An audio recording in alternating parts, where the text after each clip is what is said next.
So when you were sort of figuring out comedy, I assume at one point it dawned on you that someone's writing the words that are coming out of people's mouths, right? Like, how old were you when you figured that out? I was always writing, even as a kid. My mom was a doctor, and in one of her little rooms at her office, there's just a typewriter in there. This is like pre-computers when I was like 6 or 7, and I would have to come after school and work there, and I either could bring a book or sit and write on the typewriter, and that was more fun. Writing little like one-page plays and things. I wasn't excited really by school yet.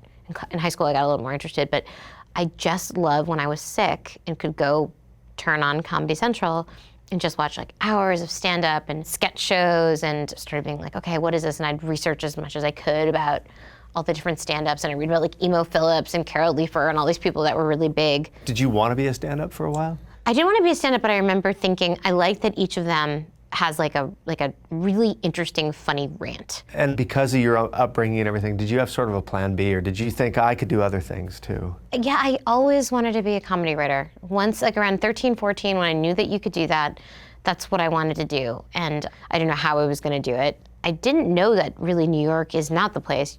LA is the place. So I went to New York because it was kind of closer. Right. But yeah, and my little group of friends, they all sort of wanted to do performing as well, but none of them wanted to do exactly what I wanted to do. But we would put on, like, I had friends that were actors and musicians, so we'd put on little shows. I would write them, they would act in them, and we'd add music, and it gave me this really inflated sense of confidence that I got, just because everyone was like, this is the only ticket in town, so we'd have these packed theaters to see these terrible little, like, you know, night of one act plays or sketch shows or whatever, of these half-baked ideas and music that we had just, you know, written the day before. But there was nothing else to do in Hanover except for drink and go sledding, which you could only do so much. Well, how did you teach yourself? Like, did you start like watching with the idea of I'm going to break this down? Yeah, it's like obsessive mimicry, I think, when you're a teenager, the kind of, where I always felt like it was so funny because I couldn't focus on anything as much as I could focus on comedy. Really? Like, well, yeah, and